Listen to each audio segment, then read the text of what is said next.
बात अज करन जा रहे हैं। सब तो पहला 15 अगस्त नेड़े आ रहा है, आजादी दिहाड़ा नेड़े आ रहा है ते उस तो पहला एक बड़ी साजिश नूं नाकाम कर दिता गया है।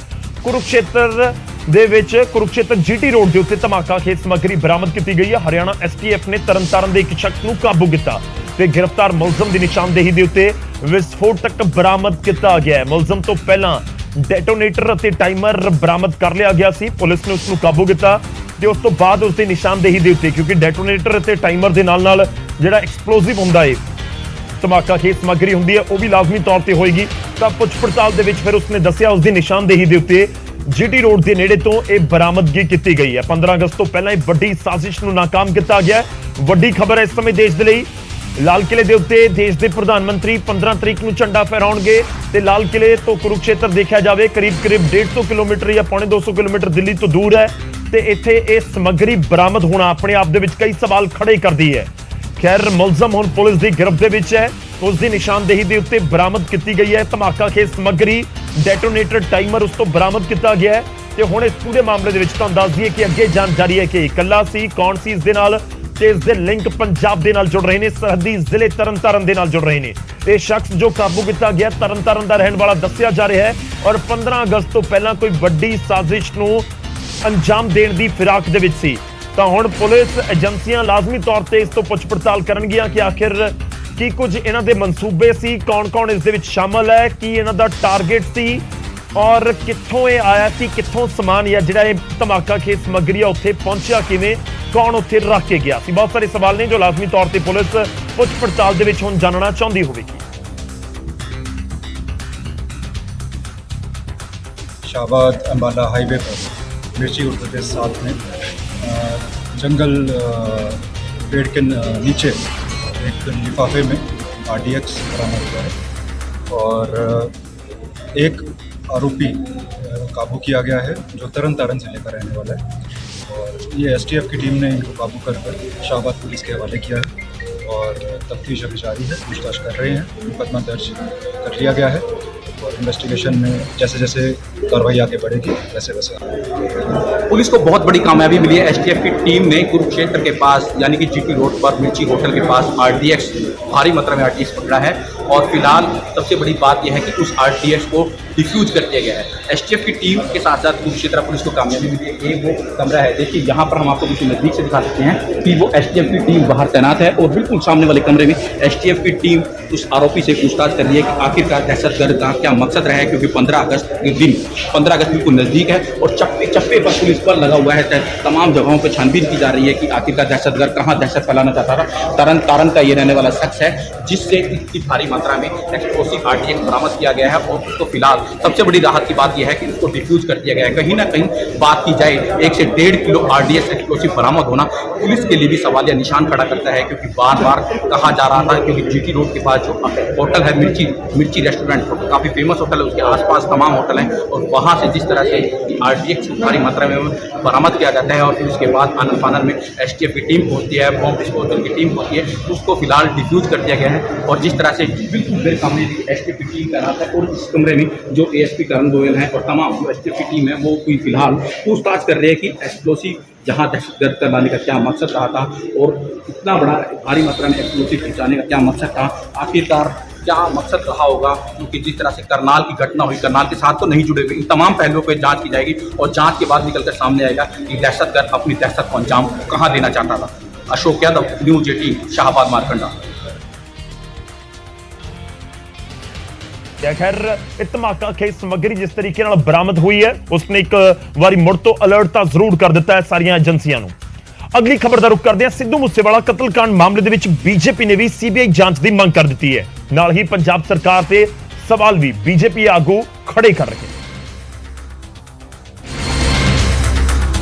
सिद्धू मूसेवाला के कतल नूं करीब 2.5 महीने हो चुके हैं पर अजे तक एक शूटर ते मास्टरमाइंड पुलिस की गिरफ्त तो बाहर है। एक पासे पुलिस की कार्रवाई चल रही है, उधर बीजेपी ने इस मामले ते CBI जांच की मांग कर दी है।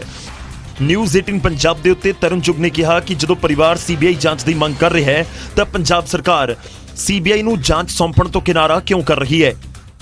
मूसेवाला साहब ते फादर साहब बजुर्ग देश के गृह मंत्री नूं मिल रहे हैं और वो CBI जांच की मांग करते, असीं क्यों नहीं देंदे।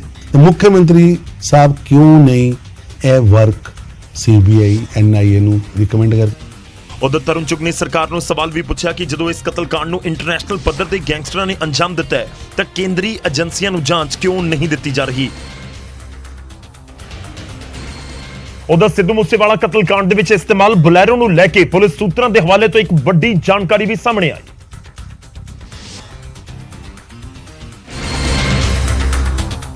ਪੁਲਿਸ ਜਾਂਚ ਦੇ ਵਿੱਚ ਸਾਹਮਣੇ ਆਇਆ ਕਿ ਇਸੇ ਸਾਲ ਫਰਵਰੀ ਦੇ ਵਿੱਚ ਫਤਿਹਪੁਰ ਦੇ ਅਦਿੱਤੇ ਨਾਮ ਦੇ ਸ਼ਖਸ ਤੋਂ ਬੁਲੈਰੋ ਖਰੀਦੀ ਗਈ ਸੀ, ਜਿਸ ਨੂੰ ਰਾਜਸਥਾਨ ਦੇ ਬੀਕਾਨੇਰ ਦੇ ਇੱਕ ਹਾਰਡਕੋਰ ਕ੍ਰਿਮੀਨਲ ਰੋਹਿਤ ਗੋਦਾਰਾ ਨੇ ਆਪਣੇ ਗੁਰਗੇ ਮਹੇਂਦਰ ਸਹਾਰਨ ਦੇ ਜ਼ਰੀਏ ਖਰੀਦਿਆ ਸੀ। ਮਹੇਂਦਰ ਸਹਾਰਨ ਨੇ ਰਾਜਸਥਾਨ ਦੇ ਸਰਦਾਰ ਸ਼ਹਿਰ ਨਿਵਾਸੀ ਅਰਸ਼ਦ ਅਲੀ ਨੂੰ ਬੁਲੈਰੋ ਗੱਡੀ ਦਿੱਤੀ ਸੀ, ਜੋ ਵਾਪਸ ਫਤਿਹਾਬਾਦ ਦੇ ਰਸਤੇ ਪੰਜਾਬ ਦੇ ਵਿੱਚ ਦਾਖਲ ਹੋਈ। 29 ਮਈ ਨੂੰ ਇਸੀ ਬੁਲੈਰੋ ਦੇ ਵਿੱਚ ਸਵਾਰ ਹੋ ਕੇ 4 ਸ਼ੂਟਰਸ ਪ੍ਰਿਯਵਰਤ ਫੌਜੀ, ਦੀਪਕ ਮੁੰਡੀ, ਕਸ਼ਿਸ਼ ਅਤੇ ਅੰਕਿਤ ਸਿਰਸਾ ਮੂਸਾ ਪਿੰਡ ਪਹੁੰਚੇ ਸਨ ਅਤੇ ਮੂਸੇਵਾਲਾ ਦਾ ਕਤਲ ਕਰਕੇ ਫਰਾਰ ਹੋ ਗਏ ਸੀ। ਬੁਲੈਰੋ ਸਵਾਰ 4 ਦੇ ਵਿੱਚੋਂ 3 ਸ਼ੂਟਰਸ ਨੂੰ ਪੁਲਿਸ ਗ੍ਰਿਫਤਾਰ ਕਰ ਚੁੱਕੀ ਹੈ, ਜਦੋਂ ਕਿ ਇੱਕ ਦੀਪਕ ਮੁੰਡੀ ਅਜੇ ਵੀ ਫਰਾਰ ਹੈ। ਤਾਂ ਖੁਲਾਸੇ ਲਗਾਤਾਰ ਸਿੱਧੂ ਮੂਸੇਵਾਲਾ ਕਤਲकांड ਨਾਲ ਜੁੜੇ ਮਾਮਲੇ ਦੇ ਵਿੱਚ ਹੋ ਰਹੇ ਨੇ, ਪਰ ਇਸ ਸਭ ਦੇ ਵਿਚਾਲੇ ਦੀਪਕ ਮੁੰਡੀ ਦੀ ਭਾਲ ਅਜੇ ਵੀ ਜਾਰੀ ਹੈ, ਜੋ ਪੁਲਿਸ ਦੀ ਗਿਰਫਤ ਤੋਂ ਬਾਹਰ ਹੈ। ਹੁਣ ਖਬਰ ਕੈਨੇਡਾ ਦੇ ਨਾਲ ਜੁੜੀ ਹੋਈ। ਕੈਨੇਡਾ ਦੀ ਪੁਲਿਸ ਨੇ 11 ਕ੍ਰਿਮੀਨਲਸ ਤੋਂ ਪਬਲਿਕ ਸੇਫਟੀ ਵਾਰਨਿੰਗ ਜਾਰੀ ਕੀਤੀ ਹੈ, ਪਰ 11 ਅਪਰਾਧੀਆਂ ਦੀ ਇਸ ਲਿਸਟ ਦੇ ਵਿੱਚ 9 ਪੰਜਾਬੀ ਮੂਲ ਦੇ ਗੈਂਗਸਟਰ। ਇੱਕ ਕ੍ਰਿਮੀਨਲਸ ਗੈਂਗਵਾਰ ਦੇ ਨਾਲ ਜੁੜੇ ਦੱਸੇ ਗਏ ਨੇ। ਲੋਕਾਂ ਨੂੰ ਅਪੀਲ ਕੀਤੀ ਗਈ ਹੈ ਕਿ ਜਿੱਥੇ ਵੀ ਇਹ ਨਜ਼ਰ ਆਉਣ ਇਹਨਾਂ ਤੋਂ ਬਚ ਕੇ ਰਹਿਣ। ਬ੍ਰਿਟਿਸ਼ ਕੋਲੰਬੀਆ ਇਨਫੋਰਸਮੈਂਟ ਯੂਨਿਟ ਦੀ ਲਿਸਟ ਦੇ ਵਿੱਚ ਜਗਦੀਪ ਚੀਮਾ, ਬਰਿੰਦਰ ਧਾਲੀਵਾਲ, ਗੁਰਪ੍ਰੀਤ ਧਾਲੀਵਾਲ, ਸਮਰੂਪ ਗਿੱਲ, ਸਮਦੀਪ ਗਿੱਲ,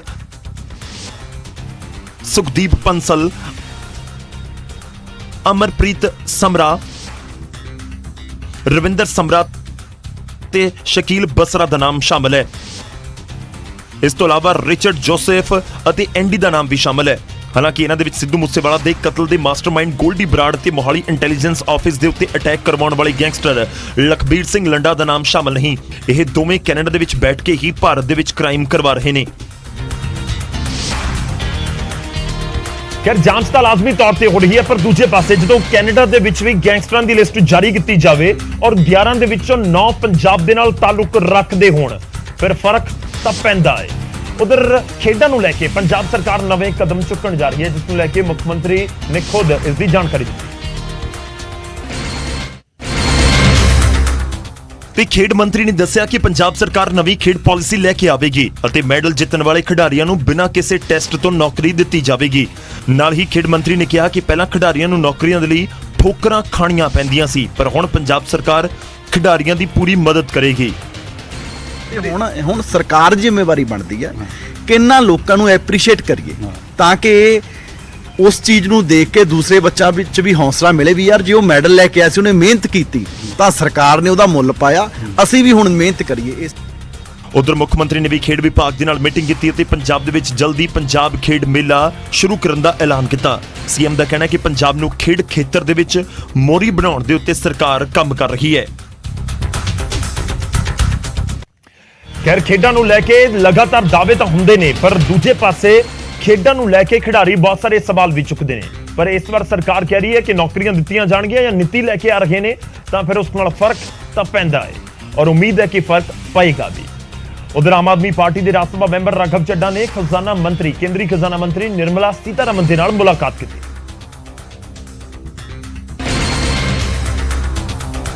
ਰਾਘਵ ਚੱਡਾ ਨੇ ਅੰਮ੍ਰਿਤਸਰ ਦੇ ਦਰਬਾਰ ਸਾਹਿਬ ਦੇ ਵਿੱਚ ਆਉਣ ਵਾਲੇ ਸ਼ਰਧਾਲੂਆਂ ਦੇ ਲਈ ਸਰਾਏ ਦੇ ਉੱਤੇ ਲਗਾਏ ਗਏ GST ਨੂੰ ਵਾਪਸ ਲੈਣ ਦੀ ਮੰਗ ਕੀਤੀ।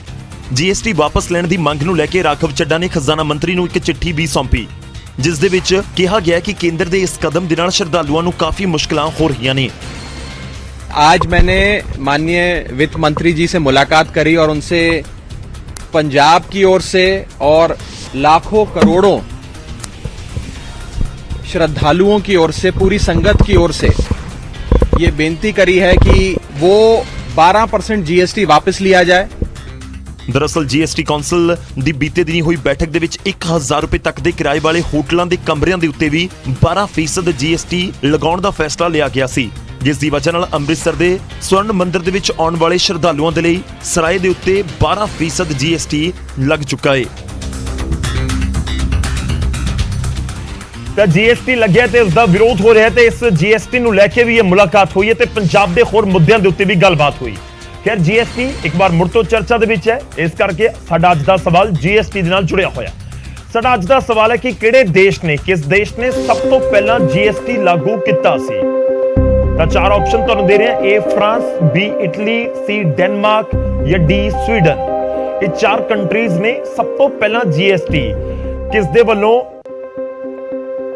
ਲਾਗੂ ਕੀਤਾ ਗਿਆ। ਗੁੱਡਸ ਐਂਡ ਸਰਵਿਸਿਜ਼ ਟੈਕਸ ਕਿਸ ਕੰਟਰੀ ਦੇ ਵਿੱਚ ਸਭ ਤੋਂ ਪਹਿਲਾਂ ਲਾਗੂ ਕੀਤਾ ਗਿਆ ਸੀ? ਅਸੀਂ ਤੁਹਾਨੂੰ ਪ੍ਰੋਗਰਾਮ ਦੇ ਆਖਿਰ ਦੇ ਵਿੱਚ ਸਵਾਲ ਦਾ ਜਵਾਬ ਦੇਵਾਂਗੇ ਪੂਰੀ ਜਾਣਕਾਰੀ ਦੇ ਨਾਲ ਕਿ ਕਿਹੜੀ ਕੰਟਰੀ ਨੇ ਕਦੋਂ GST ਲਾਗੂ ਕੀਤਾ ਸੀ।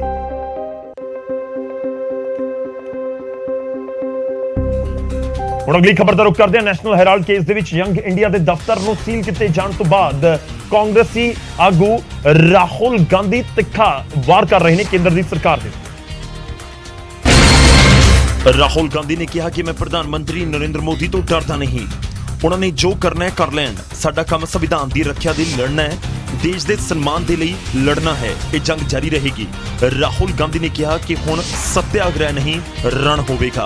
आप नेशनल हेराल्ड की बात कर रहे हैं जी सर। देखिए ये पूरा इंटिमिडेशन का अटेम्प्ट है। ये सोचते हैं कि थोड़ा सा मतलब प्रेशर डाल के हमें चुप कर देंगे, मतलब नहीं होने वाले जी। जो इस देश में नरेंद्र मोदी जी, अमित शाह जी कर रहे हैं लोकतंत्र के खिलाफ, उसके खिलाफ हम खड़े रहेंगे, चाहे कुछ भी कर। हम इंटिमिडेट नहीं होंगे, हम नरेंद्र मोदी से नहीं डरते हैं। समझ गए बात? कर लें जो करना है। ਨੈਸ਼ਨਲ ਹੈਰਾਲਡ ਕੇਸ ਦੇ ਵਿੱਚ ਈਡੀ ਨੇ ਬੁੱਧਵਾਰ ਨੂੰ ਦਿੱਲੀ ਦੀ ਹੈਰਾਲਡ ਬਿਲਡਿੰਗ ਦੇ ਵਿੱਚ ਸਥਿਤ ਯੰਗ ਇੰਡੀਆ ਕੰਪਨੀ ਦਾ ਆਫਿਸ ਸੀਲ ਕਰ ਦਿੱਤਾ ਸੀ। ਮਨੀ ਲਾਂਡਰਿੰਗ ਕੇਸ ਦੇ ਵਿੱਚ ਜਾਂਚ ਏਜੰਸੀ ਨੇ ਕਾਰਵਾਈ ਕੀਤੀ। ਯੰਗ ਇੰਡੀਆ ਪ੍ਰਾਈਵੇਟ ਲਿਮਟਿਡ ਦਾ ਆਫਿਸ ਸੀਲ ਹੋਣ ਤੋਂ ਬਾਅਦ ਕਾਂਗਰਸੀ ਆਗੂ ਰਾਹੁਲ ਗਾਂਧੀ ਆਪਣਾ ਕਰਨਾਟਕ ਦੌਰਾ ਛੱਡ ਕੇ ਦਿੱਲੀ ਪਰਤ ਆਏ ਸਨ, ਜਿਸ ਤੋਂ ਬਾਅਦ ਉਹਨਾਂ ਦਾ ਇਹ ਬਿਆਨ ਸਾਹਮਣੇ ਆਇਆ। ਖੈਰ ਨੈਸ਼ਨਲ ਹੈਰਾਲਡ ਦੇ ਆਫਿਸ ਦੇ ਉੱਤੇ ਹੋਈ ਕਾਰਵਾਈ ਤੋਂ ਬਾਅਦ ਮਾਮਲਾ ਹੋਰ ਭਖਦਾ ਨਜ਼ਰ ਆ ਰਿਹਾ ਔਰ ਈਡੀ ਦੀ ਕਾਰਵਾਈ ਦੇ ਉੱਤੇ ਇਸ ਸਮੇਂ ਕਾਂਗਰਸ ਤੇ ਬੀਜੇਪੀ ਦੇ ਆਗੂ ਆਮੋ ਸਾਹਮਣੇ ਨੇ। ਹੁਣ ਅੱਗੇ ਵਧਦੇ ਇੱਕ ਵਾਰ ਫਿਰ ਤੋਂ ਪੰਜਾਬ ਦਾ ਰੁਖ ਕਰਾਂਗੇ। ਡੇਰਾਬੱਸੀ ਤੋਂ ਆਮ ਆਦਮੀ ਪਾਰਟੀ ਦੇ ਵਿਧਾਇਕ ਕੁਲਜੀਤ ਰੰਧਾਵਾ ਦੇ ਪੀਏ ਵਿਵਾਦਾਂ ਦੇ ਵਿੱਚ ਘਿਰਦੇ ਹੋਏ ਨਜ਼ਰ ਆ ਰਹੇ। ਵਿਧਾਇਕ ਦੇ ਪੀਏ ਨਿਤਿਨ ਲੂਥਰਾ ਦਾ ਬਲਟਾਣਾ ਪੁਲਿਸ ਚੌਂਕੀ ਇੰਚਾਰਜ ਤੋਂ 1 ਲੱਖ ਰੁਪਏ ਮੰਗਣ ਦਾ ਇੱਕ ਆਡੀਓ ਸਾਹਮਣੇ ਆਇਆ ਹੈ। ਇਲਜ਼ਾਮ ਨੇ ਕਿ ਪੈਸੇ ਨਾ ਦੇਣ ਦੇ ਉੱਤੇ ਚੌਂਕੀ ਇੰਚਾਰਜ ਬਰਮਾ ਸਿੰਘ ਦਾ ਤਬਾਦਲਾ ਕਰ ਦਿੱਤਾ ਗਿਆ। ਇਸ ਦੀ ਸ਼ਿਕਾਇਤ ਆਮ ਆਦਮੀ ਪਾਰਟੀ ਦੇ ਹੀ ਆਗੂ ਵਿਕਰਮ ਧਵਨ ਨੇ ਕੀਤੀ। ਉਹਨਾਂ ਨੇ ਮੁੱਖ ਮੰਤਰੀ ਭਗਵੰਤ ਮਾਨ ਦੀ ਐਂਟੀ ਕਰਪਸ਼ਨ ਹੈਲਪਲਾਈਨ ਨੰਬਰ ਦੇ ਉੱਤੇ ਸ਼ਿਕਾਇਤ ਭੇਜ ਦਿੱਤੀ। ਨਿਊਜ਼ 18 ਨੇ ਇਸ ਆਡੀਓ ਦੀ ਤਸਦੀਕ ਨਹੀਂ ਕਰਦਾ। ਉਧਰ ਵਿਧਾਇਕ ਕੁਲਜੀਤ ਰੰਧਾਵਾ ਦਾ ਕਹਿਣਾ ਹੈ ਕਿ ਮੇਰੇ ਕਿਸੇ ਆਦਮੀ ਨੇ ਕੋਈ ਪੈਸਾ ਨਹੀਂ ਮੰਗਿਆ। ਜੇਕਰ ਮੇਰੇ ਵਰਕਰ ਦੇ ਪੈਸੇ ਮੰਗਣ ਦੀ ਗੱਲ ਸਾਬਤ ਹੁੰਦੀ ਹੈ ਤਾਂ ਮੈਂ ਉਸ ਦੇ ਉੱਤੇ ਪਰਚਾ ਦਰਜ ਕਰਵਾ ਕੇ ਕਾਰਵਾਈ ਕਰਵਾਵਾਂਗਾ। ਅੱਜ ਪਹਿਲੀ ਗੱਲ ਤਾਂ ਇਹ ਹੈ ਕਿ ਮੇਰੇ ਕਿਸੇ ਬੰਦੇ ਨੇ ਕੋਈ ਪੈਸਾ ਨਹੀਂ ਮੰਗਿਆ। ਅੱਛਾ ਜੀ। ਭਰਪੂਰ ਨੇ ਸਾਰੇ ਲੋਕ, ਪੈਸਾ ਮੰਗਣ ਵਾਲੇ ਲੋਕ ਚਲੇ ਗਏ, ਉਹਨਾਂ ਨੂੰ ਹੋਰ ਕੋਈ ਬਹਾਨਾ ਨਹੀਂ ਲੱਭਦਾ, ਇਹੋ ਜਿਹਾ ਕੁਛ ਨਾ ਕੋਈ ਲੱਭਦੇ ਨੇ। ਲੇਕਿਨ ਮੇਰੇ ਵਰਕਰ ਨੇ ਕਿਸੇ ਨੇ ਅਗਰ ਪੈਸਾ ਮੰਗਿਆ ਕੋਈ ਸਾਬਤ ਹੁੰਦਾ, ਮੈਂ ਠੋਕ ਕੇ ਉੱਤੇ ਪਰਚਾ ਵੀ ਕਰਾਊਂ। ਮੈਂ ਗਲਤ ਬੰਦੇ ਦੀ ਸਿਫਾਰਿਸ਼। ਵਾਇਰਲ ਹੋਈ ਕਾਲ ਰਿਕਾਰਡਿੰਗ ਦੇ ਵਿੱਚ ਚੌਂਕੀ ਇੰਚਾਰਜ ਬਰਮਾ ਸਿੰਘ ਅਤੇ ਆਮ ਆਦਮੀ ਪਾਰਟੀ ਦੇ ਆਗੂ ਵਿਕਰਮ ਧਵਨ ਦੇ ਵਿਚਾਲੇ ਗੱਲਬਾਤ ਹੋ ਰਹੀ ਹੈ। ਵਿਕਰਮ ਧਵਨ ਕਹਿੰਦੇ ਨੇ ਕਿ ਉਹ ਚੌਂਕੀ ਦੇ ਵਿੱਚ ਉਹਨਾਂ ਨੂੰ ਮਿਲਣ ਗਿਆ ਸੀ ਪਰ ਪਤਾ ਲੱਗਿਆ ਕਿ ਟ੍ਰਾਂਸਫਰ ਹੋ ਗਿਆ। ਇਸ ਦੇ ਉੱਤੇ ਚੌਂਕੀ ਇੰਚਾਰਜ ਕਹਿੰਦੇ ਨੇ ਕਿ ਐਮਐਲਏ ਨੇ ਜੋ 1 ਲੱਖ ਰੁਪਏ ਮੰਗਿਆ ਸੀ ਉਸ ਦੀ ਵਜ੍ਹਾ ਨਾਲ ਹੀ ਉਸ ਦੀ ਟ੍ਰਾਂਸਫਰ ਹੋਈ ਹੈ। ਬਈ ਜੀ ਮੈਨੂੰ ਨਹੀਂ ਪਤਾ ਮੈਂ ਕਿਵੇਂ ਉਹਦੀ ਕੁਛ ਬਣਨੇ, ਮੈਨੂੰ ਉਹਦਾ ਕੋਈ ਗਾਈਡ ਕਰੋ ਮੈਂ ਕਿਵੇਂ ਲਗਾਵਾਂ। ਉੱਥੇ ਠੀਕ ਕੱਲ ਜਾਊਂਗਾ, ਅੱਜ ਨਹੀਂ ਜਾਵਾਂ ਕੋਲ ਨਾ ਤੂੰ ਬਹੁਤੇ ਉੱਚ ਨਹੀਂ ਬਹਿਮਾ ਚ ਨਹੀਂ ਪੈਣਾ। ਤੇਰੀ ਕਾਰਵਾਈ ਉੱਥੇ ਹੋ ਜਾਣੀ ਆ। ਹਾਂ ਉਹ ਭੇਜਤੀ ਰਿਪੋਰਟ ਇਹਨਾਂ ਨੇ ਭੇਜਦੀ ਹੈ ਨਾ ਇਹਨੇ। ਹਾਂ ਭੇਜਤੀ ਹਾਂ ਮੈਂ ਦੱਸਦੇ ਨਹੀਂ ਪਿਆ ਨਾ।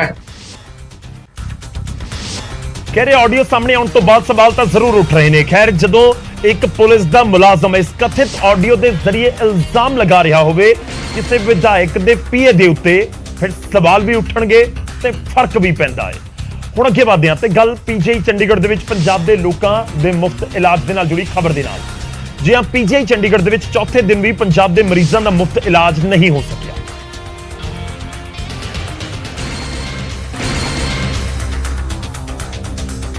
ਦਰਅਸਲ ਪੀਜੀਆਈ ਨੇ ਮਰੀਜ਼ਾਂ ਦੇ ਆਯੁਸ਼ਮਾਨ ਯੋਜਨਾ ਦੇ ਉੱਤੇ ਮਿਲਣ ਵਾਲੇ ਲਾਭ ਦੇ ਉੱਤੇ ਰੋਕ ਲਗਾ ਦਿੱਤੀ ਹੈ। ਹਾਲਾਂਕਿ ਪੰਜਾਬ ਸਰਕਾਰ ਦੇ ਵੱਲੋਂ ਪੀਜੀਆਈ ਨੂੰ ਬਕਾਇਆ ਰਾਸ਼ੀ ਭੁਗਤਾਨ ਕਰਨ ਨੂੰ ਲੈ ਕੇ ਇੱਕ ਬਿਆਨ ਵੀ ਜਾਰੀ ਕੀਤਾ ਗਿਆ, ਪਰ ਪੀਜੀਆਈ ਪ੍ਰਬੰਧਨ ਦਾ ਦਾਅਵਾ ਹੈ ਕਿ ਹੁਣ ਤੱਕ ਬਕਾਇਆ ਰਕਮ ਨਹੀਂ ਮਿਲੀ। ਜਿਵੇਂ ਸਰਕਾਰ ਦੇ ਵੱਲੋਂ ਬਕਾਇਆ ਪੇਮੈਂਟ ਪਹੁੰਚੇਗੀ, ਉਸ ਦੀ ਅਧਿਕਾਰਿਕ ਜਾਣਕਾਰੀ ਵੀ ਦਿੱਤੀ ਜਾਏਗੀ। ਆਯੁਸ਼ਮਾਨ ਯੋਜਨਾ ਦੇ ਤਹਿਤ ਪੰਜਾਬ ਸਰਕਾਰ ਦੇ ਉੱਤੇ 16 ਕਰੋੜ ਰੁਪਏ ਦੀ ਰਾਸ਼ੀ ਪੈਂਡਿੰਗ ਹੈ, ਜਿਸ ਦਾ ਭੁਗਤਾਨ ਨਹੀਂ ਹੋਇਆ। 21 ਦਸੰਬਰ 2021 ਤੋਂ ਸਰਕਾਰ ਨੇ ਪੈਸੇ ਨਹੀਂ ਦਿੱਤੇ, ਜਿਸ ਦੀ ਵਜ੍ਹਾ ਨਾਲ ਪੀਜੀਆਈ 'ਚ ਪੰਜਾਬ ਦੇ ਮਰੀਜ਼ਾਂ ਦਾ ਮੁਫਤ ਇਲਾਜ ਬੰਦ ਹੋ ਗਿਆ ਹੈ। ਇਸ ਤੋਂ ਪਹਿਲਾਂ ਚੰਡੀਗੜ੍ਹ ਦੇ ਸੈਕਟਰ 32 ਦੇ ਹਸਪਤਾਲ ਨੇ ਮਰੀਜ਼ਾਂ ਦੇ ਮੁਫਤ ਇਲਾਜ ਦੇ ਉੱਤੇ ਰੋਕ ਲਗਾ ਦਿੱਤੀ ਸੀ। ਪੰਜਾਬ ਸਰਕਾਰ ਤੇ ਸੈਕਟਰ 32 ਦਾ 2 ਕਰੋੜ 20 ਲੱਖ ਰੁਪਏ ਦਾ ਬਕਾਇਆ ਪੈਂਡਿੰਗ ਹੈ।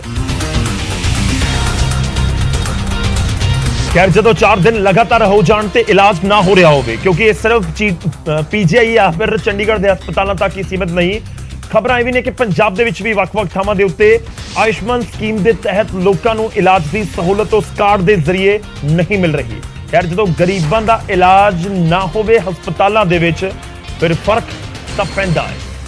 ਅਗਲੀ ਖਬਰ ਦਾ ਰੁਖ ਕਰਦੇ ਹਾਂ ਤੇ ਗੱਲ ਕਰੋਨਾ ਦੀ। ਜੀ ਹਾਂ, ਪੰਜਾਬ ਦੇ ਵਿੱਚ ਕਰੋਨਾ ਦਾ ਖਤਰਾ ਇੱਕ ਵਾਰ ਫਿਰ ਤੋਂ ਵੱਧ ਰਿਹਾ ਹੈ, ਪੂਰੇ ਦੇਸ਼ ਦੀ ਤਰ੍ਹਾਂ, ਤੇ ਇਸ ਵਿਚਾਲੇ ਸਰਕਾਰ ਗੰਭੀਰ ਨਜ਼ਰ ਆ ਰਹੀ ਹੈ। ਮੁੱਖ ਮੰਤਰੀ ਨੇ ਸਿਹਤ ਅਫਸਰਾਂ ਦੇ ਨਾਲ, ਡਿਪਾਰਟਮੈਂਟ ਦੇ ਨਾਲ ਇੱਕ ਹਾਈ ਲੈਵਲ ਮੀਟਿੰਗ ਕੀਤੀ ਹੈ।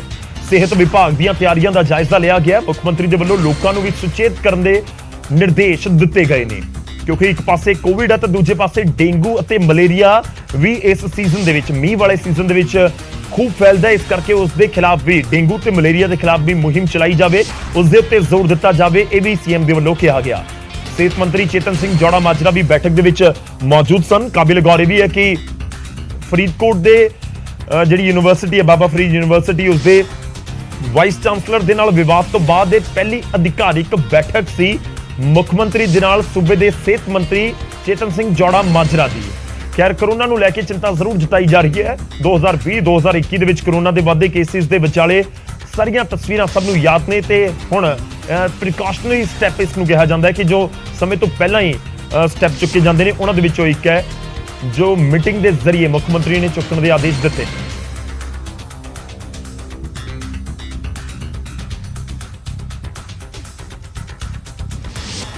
ਅਗਲੀ ਖਬਰ ਲਹਿਰਾ ਗਾਗਾ ਤੋਂ। ਲਹਿਰਾ ਗਾਗਾ ਦੇ ਵਿੱਚ ਪ੍ਰਦਰਸ਼ਨਕਾਰੀਆਂ ਤੇ ਪ੍ਰਸ਼ਾਸਨ ਦੇ ਵਿਚਾਲੇ ਸਹਿਮਤੀ ਬਣ ਗਈ। ਪ੍ਰਦਰਸ਼ਨਕਾਰੀਆਂ ਨੇ ਸਕੂਲ ਦਾ ਜਿੰਦਰਾ ਵੀ 4 ਦਿਨ ਬਾਅਦ ਆਖਿਰ ਖੋਲ੍ਹ ਦਿੱਤਾ।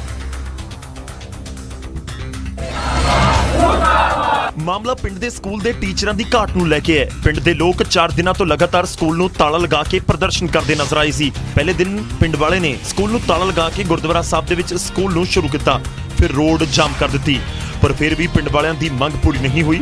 ਇਸੇ ਦੀ ਵਜ੍ਹਾ ਨਾਲ ਪਿੰਡ ਵਾਲਿਆਂ ਨੂੰ ਇੱਕ ਕਦਮ ਚੁੱਕਣਾ ਪਿਆ। ਸਾਡੇ ਸਕੂਲ ਦੇ ਵਿੱਚ 200-250 ਬੱਚੇ ਪੜ੍ਹ ਰਹੇ ਨੇ, ਉਹਨਾਂ ਨੂੰ ਲੈ ਕੇ ਸਾਡੇ ਇੱਥੇ ਟੀਚਰਾਂ ਦੀ ਘਾਟ ਹੈ ਜੀ। ਧਰਨਾ ਲਗਾਤਾਰ ਜਾਰੀ ਰਹੂਗਾ, ਜੇ ਇਸ ਤੋਂ ਵੱਧ ਵੀ ਹੋ ਸਕਿਆ ਅਸੀਂ ਹੋਰ ਸੰਘਰਸ਼ ਤਿੱਖਾ ਕਰਾਂਗੇ। ਉਧਰ ਐਸਡੀਐਮ ਨੂੰ ਵੀ ਪਿੰਡ ਵਾਲਿਆਂ ਦੇ ਪ੍ਰਦਰਸ਼ਨ ਦੇ ਉੱਤੇ ਇਤਰਾਜ਼ ਨਹੀਂ ਸੀ। ਹੁਣ ਅੱਜ ਇਹਨਾਂ ਨੇ ਇਸ ਚੀਜ਼ ਨੂੰ ਲੈ ਕੇ ਕਿ 2 ਟੀਚਰ ਸਾਨੂੰ ਹੋਰ ਦਿਓ, ਉਹਦੇ ਪਿੱਛੇ ਜਿਹੜਾ ਐਸਡੀਐਮ ਦਫ਼ਤਰ ਦਾ ਇਹਨਾਂ ਨੇ ਅੱਜ ਇੱਥੇ ਆ ਕੇ ਪ੍ਰੋਟੈਸਟ ਕਰ ਰਹੇ ਨੇ। ਤੇ ਇਸ ਬਾਰੇ ਅਸੀਂ ਡੀਓ ਸੈਕੰਡਰੀ ਨੂੰ ਆਲਰੇਡੀ ਕਿਹਾ ਹੈਗਾ ਵੀ ਜੋ ਸੈਂਕਸ਼ਨ ਸਟਰੈਂਥ ਹੈ, ਜੋ ਆਪਣੀ ਗਵਰਨਮੈਂਟ ਨਾਲ ਗੱਲ ਕਰਕੇ, ਡਿਪਾਰਟਮੈਂਟ ਨਾਲ ਗੱਲ ਕਰਕੇ ਉਹਨੂੰ ਰਿਵਿਊ ਕੀਤਾ ਜਾ ਸਕਦਾ ਹੈ। ਦਰਅਸਲ ਲਹਿਲ ਖੁਰਦ ਪਿੰਡ ਦੇ ਵਿੱਚ ਪ੍ਰਾਇਮਰੀ ਸਕੂਲ ਹੈ, ਜਿਸ ਦੇ ਵਿੱਚ ਕਰੀਬ 200 ਬੱਚੇ ਪੜ੍ਹਦੇ ਨੇ ਤੇ ਅਧਿਆਪਕ ਕੁੱਲ ਪ੍ਰਿੰਸੀਪਲ ਸਣੇ 3 ਨੇ, ਜਦੋਂ ਕਿ ਜ਼ਰੂਰਤ ਹੈ 7 ਅਧਿਆਪਕਾਂ ਦੀ। ਉੱਥੇ ਸਕੂਲ ਦਾ ਪ੍ਰਿੰਸੀਪਲ ਵੀ ਅਗਲੇ ਮਹੀਨੇ ਰਿਟਾਇਰ ਹੋਣ ਵਾਲਾ ਹੈ।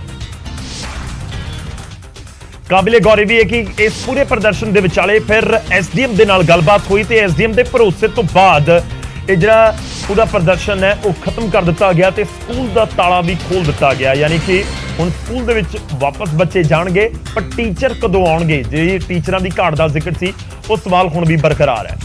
ਅੱਗੇ ਵਧਦੇ ਹਾਂ ਤੇ ਗੱਲ ਆਜ਼ਾਦੀ ਦਿਹਾੜੇ ਦੀ। 75ਵੇਂ ਆਜ਼ਾਦੀ ਦਿਵਸ ਦੇ ਮੌਕੇ ਦੇ ਉੱਤੇ ਮੋਦੀ ਸਰਕਾਰ ਹਰ ਘਰ ਤਿਰੰਗਾ ਮੁਹਿੰਮ ਚਲਾ ਰਹੀ ਹੈ, ਜਿਸ ਦੇ ਤਹਿਤ ਦੇਸ਼ ਮਾਣ ਵੱਧ ਗਈ ਹੈ, ਚਲਾਈ ਹੋਈ ਹੈ। ਇੱਕ ਤਰ੍ਹਾਂ ਨਾਲ ਤਿਰੰਗੇ ਦੇ ਨਵੇਂ ਦੌਰ ਦੀ ਸ਼ੁਰੂਆਤ ਹੈ। ਇਸ ਮੁਹਿੰਮ ਦੇ ਜ਼ਰੀਏ ਸਰਕਾਰ ਦੀ ਯੋਜਨਾ ਹੈ ਕਿ ਭਾਰਤ ਦੇ ਹਰ ਘਰ ਦੇ ਉੱਤੇ ਤਿਰੰਗਾ ਲਹਿਰਾਇਆ ਜਾਵੇ। ਸਰਕਾਰ ਦਾ ਟੀਚਾ ਹੈ ਕਿ 13 ਤੋਂ 15 ਅਗਸਤ ਦੇ ਵਿਚਾਲੇ 20 ਕਰੋੜ ਤੋਂ ਜ਼ਿਆਦਾ ਘਰਾਂ ਦੇ ਉੱਤੇ ਤਿਰੰਗਾ ਫਹਿਰਾਇਆ ਜਾਵੇ। ਸਰਕਾਰ ਦੀ ਇਸ ਮੁਹਿੰਮ ਦੀ ਵਜ੍ਹਾ ਨਾਲ ਤਿਰੰਗੇ ਦੀ ਡਿਮਾਂਡ ਇਸ ਸਮੇਂ ਵਧੀ ਹੋਈ ਹੈ। ਬਠਿੰਡਾ 'ਚ ਸਕੂਲੀ ਬੱਚੇ ਖਾਸ ਤੌਰ ਤੇ ਤਿਰੰਗਾ ਖਰੀਦ ਰਹੇ ਨੇ। ਤਿਰੰਗਾ ਖਰੀਦ ਰਹੇ ਆ ਤੇ ਸਾਨੂੰ ਬਹੁਤ ਮਾਣ ਆ ਸਾਡੇ ਤਿਰੰਗੇ ਤੇ। ਦੇਸ਼ ਦਾ 75ਵਾਂ ਆਜ਼ਾਦੀ ਦਿਹਾੜਾ ਮਨਾ ਰਹੇ ਆ ਸਾਨੂੰ ਬਹੁਤ ਪ੍ਰਾਊਡ ਹੈ ਜਦੋਂ ਅਸੀਂ ਹੱਥ 'ਚ ਤਿਰੰਗਾ ਫੜਦੇ ਹਾਂ। ਸਾਨੂੰ ਬਹੁਤ ਖੁਸ਼ੀ ਹੁੰਦੀ ਹੈ ਜਦੋਂ ਸਾਡਾ ਤਿਰੰਗਾ ਲਹਿਰਾ ਰਿਹਾ ਹੁੰਦਾ ਹੈ, ਉਚਾਈਆਂ ਤੇ ਉਡਾ ਰਿਹਾ ਹੁੰਦਾ ਹੈ।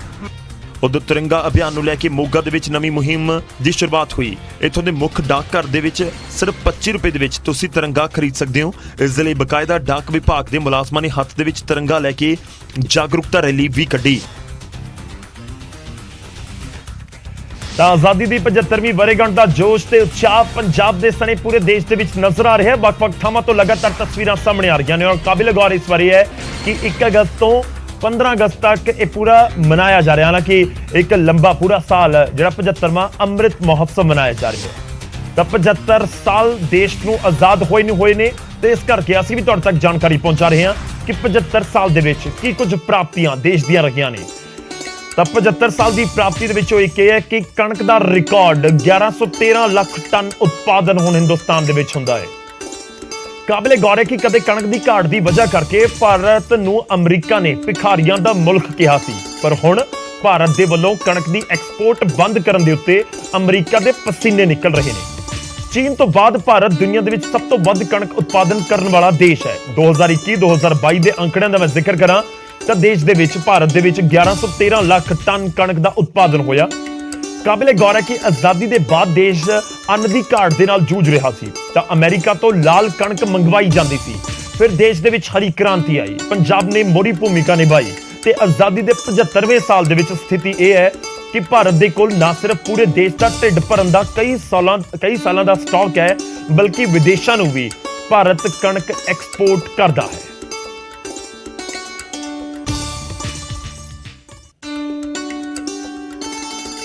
ਤਾਂ ਇਸੇ ਤਰ੍ਹਾਂ ਆਜ਼ਾਦੀ ਦਿਹਾੜੇ ਤੱਕ 75 ਸਾਲ ਦੀਆਂ ਪ੍ਰਾਪਤੀਆਂ ਅਸੀਂ ਤੁਹਾਡੇ ਤੱਕ ਪਹੁੰਚਾਉਂਦੇ ਰਹਾਂਗੇ। ਦੇਸ਼ ਆਜ਼ਾਦ ਹੋਏ ਨੂੰ 75 ਸਾਲ ਹੋ ਗਏ ਨੇ।